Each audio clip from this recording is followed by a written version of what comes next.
Hello everyone, Dr. West here. In this video, I'm going to show you about another tool that hopefully you've already been using to check in on your progress. But if not, I'm going to talk to you about how it works and how you should absolutely use it when you are planning your schedule for an upcoming semester and as you are getting ready for an advising session. So you will find this tool, one of the ways you can get to this tool through your student menu. It is Degreeworks. So again, there's some other ways to get there, but again, you can get there through your student menu into Degreeworks. When you get to Degreeworks, you will see a couple things that are important. So one of the very first things that I want you to pay attention to is this is one of the easiest places to see who your academic advisor is for your major. Now again, mine's a little bit strange here because I have multiple people listed and I am also pretending to be an undergraduate student here so that I can show you what it looks like for a psychology major. So I am using a what if function versus the worksheet function, which is what would come up for you if you were looking at your own Degreeworks here. But nonetheless, the same is still true for me. The first person that is listed here is my academic advisor.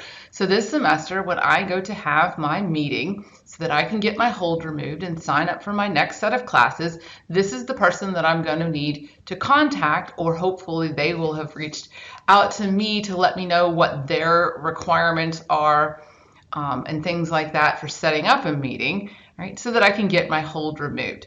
Now here in the psych department, you are assigned a faculty advisor. Everyone should have one. So again, if you look at your Degreeworks, you will be able to see who your faculty advisor is.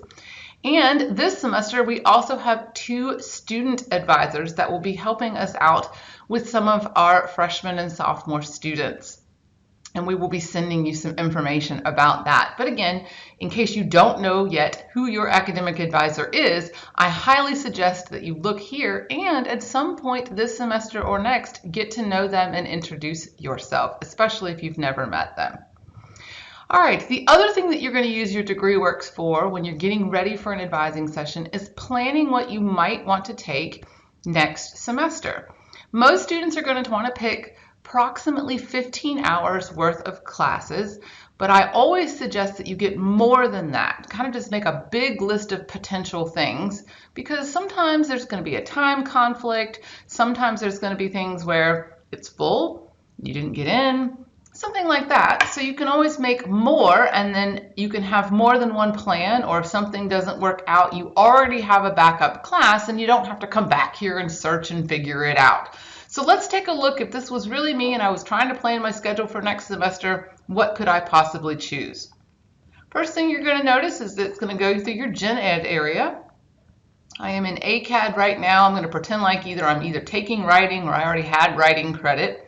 So for me, the very next step should probably be to go ahead and continue with this sequence of writing, human experience, and CRTW, because remember you have to pass each one with a C or better before you can move on. So I'm going to get my C or better in writing this semester, so I'm going to go ahead and do human experience next semester.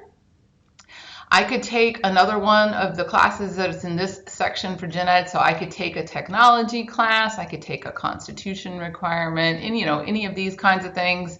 I could take something from my Gen Ed 2 area. Again, I came in with a credit here, but I could take my historical perspective. I could take a social science like sociology, for example. I'm working on my math, and I'm working on one of my sciences, which is good. I will need a language, so if I have not already gotten any language credits, I will need to think about getting those done. So that's something I could even add to my list. Now, when you take the 102, because you need 101 and 102 of the same language, that's the one that will show up here. So again, if I haven't had either one, I'm going to have to go start with 101, and I can pick whichever language I am interested in, but I can add that to my list of potential things. Within the major, I've done a pretty good job of starting off here, so my next step could be several things. I could go ahead and start thinking about the first of the research methods classes, and kind of like we spoke with before, you need to pass these with C's or better before you move on. So I would need to take 301 and pass it with a C or better before I could move on. And again, what enables me to be able to do that is the fact that I'm already up here in this math class, and I'm going to have that passed.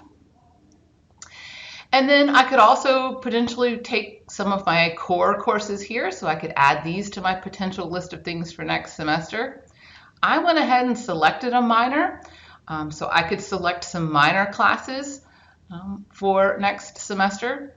If you haven't picked a minor yet, that's okay. You want to think about what your minor might want to be. So that could be some things that you add to your list, or some things that could potentially end up being your minor. So again, the goal is just to create a really big list of classes that you could potentially take next semester. And in the next video, I'm going to show you what you'll do with those so that you can make some plans, so that when you go to see your advisor, you have a really good, really effective session together. Talk to you soon.